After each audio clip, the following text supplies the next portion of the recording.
3 words: wash, clay, and seal. This Subaru is dirty. This Subaru is contaminated. and this man is Ivan LaCroix. And he's Dick McGirt. And this is DIY Detail.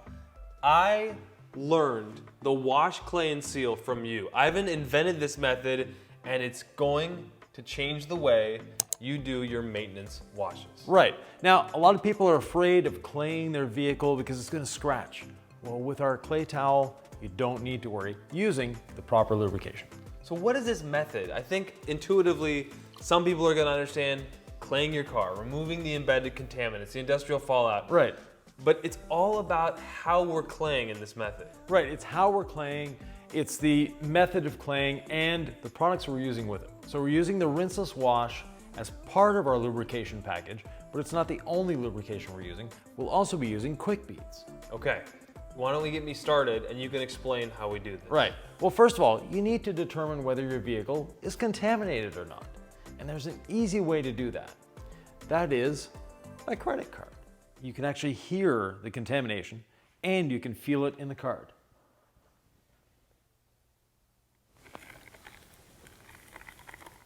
So we're not applying any pressure whatsoever to the card. You're just gliding it across the surface. Yeah, you don't want to be scratching your car up with No. a credit card. It's a great hearing tool to know, oh, my paint's a great candidate for the clay towel. Right, exactly. And speaking of the clay towel, here it is. So it's getting ready to work, sitting in the Rinseless Wash bucket. Rinseless Wash bucket's already loaded up. We have half an ounce to a gallon, 4 milliliters to a liter of Rinseless Wash in our bucket. The Rinseless Wash, it's yellow, it smells like apples. Right. It goes into your bucket. Yeah. And again, 1 capful of Rinseless Wash per 1 gallon of water. There's all kinds of Exactly. ways to explain it. Yeah. But it's very simple. And then in that bucket, you've got the Rinseless Wash soaked. Right. And one thing about the Rinseless Wash, more is not better. It's actually counterproductive to put more in. So that dilution ratio, maintain it.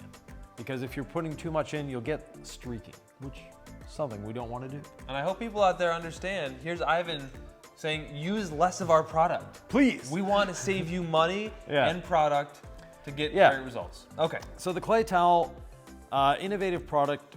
It is, first of all, a diamond weave microfiber towel. And the diamond weave holds a lot of liquid. Then we have the perforated clay surface. On the other side. Right. So the perforated clay surface is what you're actually going to be working with. The clay towel is there to support it and also to provide lubrication.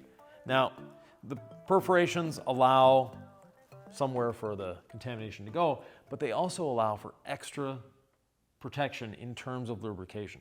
And So- I know that you mentioned lubrication. Because we have the Rinseless Wash in this towel, Yeah. as you maybe apply pressure that you shouldn't, because he's a no pressure clay towel Right. teacher, Yeah. there's lubrication still in here that will come out of Right. the towel. So if we just put it on the glass here, we see that we get a bit of moisture. But if I accidentally press too hard, we have a lot more moisture. So more lubrication. Ivan, we're doing a rinseless wash here. Yeah. If you've been out in the wilderness of Moab and you've been in the mud for 3 weeks and the mud is 3 inches thick and down, Yeah, use a pressure washer. definitely. But in this case, it's dirty, yes, but it's not filthy. Therefore, we're going to pre-spray with the Rinseless. And the Rinseless, in order to fill our IK sprayer, all we did was simply dunk it in the bucket. We don't have to measure the IK sprayer to figure out, oh, we've got 32 ounces in there, we need how much? Well, actually it'd be 4 milliliters. Well, as we apply the rinseless wash, it's already starting to work for us. So it's already starting to emulsify the dirt, and the polymers are helping suspend some of that dirt so that when you make that contact wash, it's going to be very safe. And what we also love about the rinseless is that it's going to leave some lubrication on the panel behind when we're ready to clay and seal. Exactly.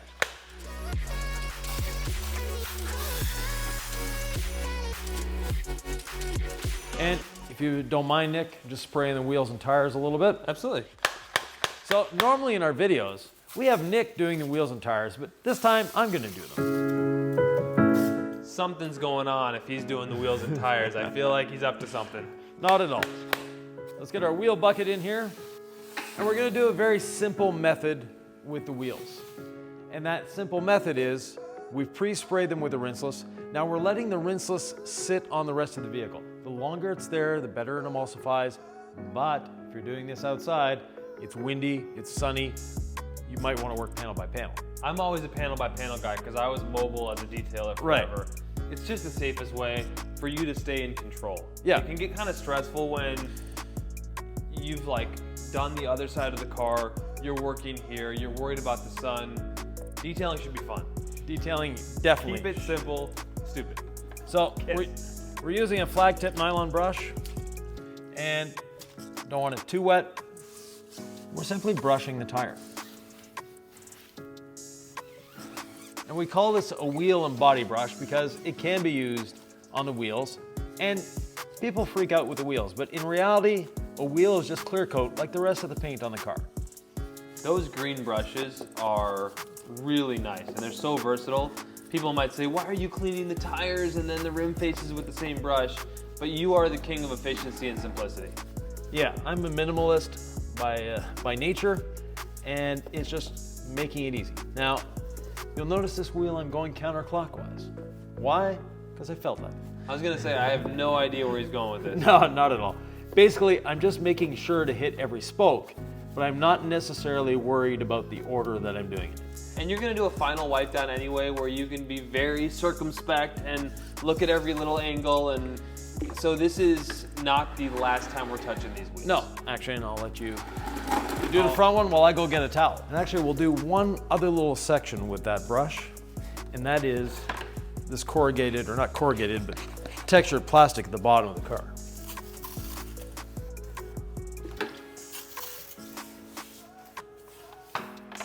So we're letting it soak there. Oh, now he's going for the barrels. Gotta one up him when I can, you know? Yeah, exactly. The young buck here.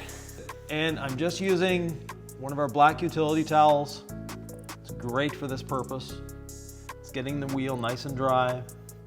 Rinseless Wash is so versatile. You can use it as a detail spray at the end to wipe down drips. You can use it to clean interiors, to clean glass, to clean your kitchen countertop, your bathroom, and rim faces as well.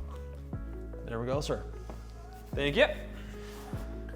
And we'll let the tire dry a little bit more before we put the tire shine on. So we'll detail the rest of the vehicle, and then at the end, we'll put the cherry on the sundae, the tire shine on the tires. The drier the tires are, the better your tire shine will perform. So the wheels are looking spiffy. The paint is still damp because we don't have a lot of air movement in here, and we also don't have the sun beating down on us in this nice air-conditioned garage.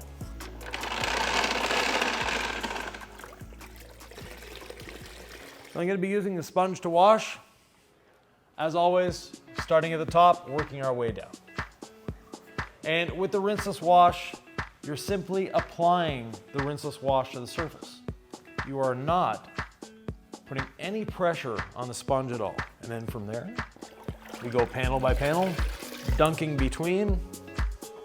You know, I'm really admiring the color coordination. He's got the black and red pants, the black and red shirt, the black and red floors, and the black and red sponge. Is that by accident, Ivan? Not necessarily.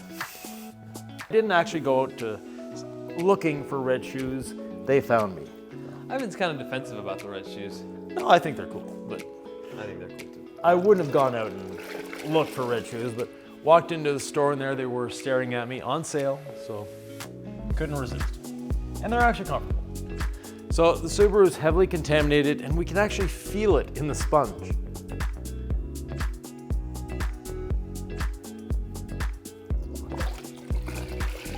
And now that we've applied the rinseless to the whole surface, let's get this front fender here. We will start doing the cleaning.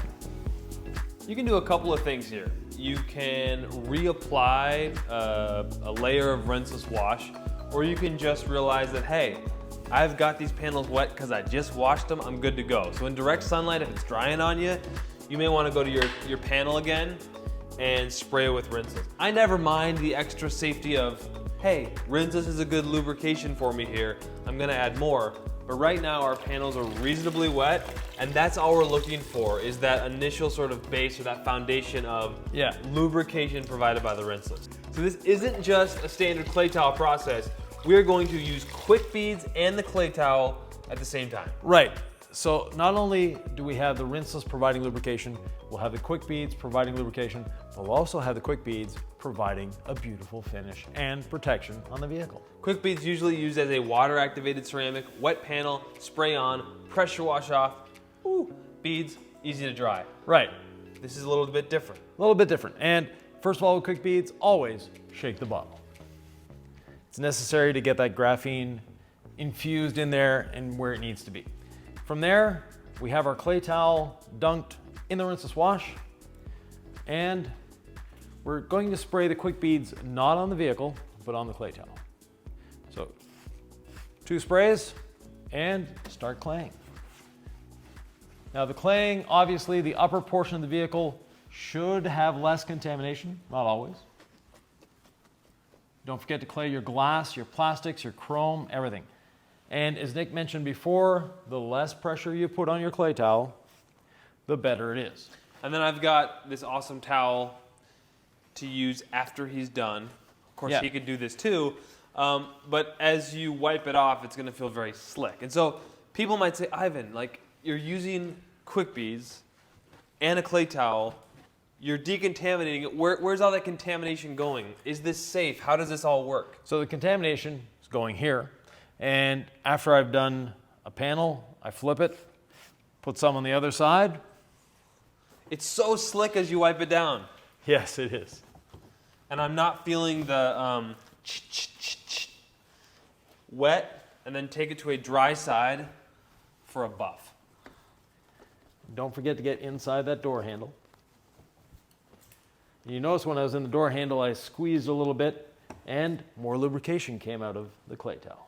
Ivan, how did you come up with this method? I mean, this was a huge, huge, huge advancement in the pro detailing space. It also was a little controversial. I mean, I think there was some pushback originally. So you've heard all the arguments as to why people would doubt this method. Is it safe? Is this the best way to do it? And what have you effectively been telling people where you feel like it really resonated with them? Well, the clay towel in itself was a huge part of that development, the perforated clay towel.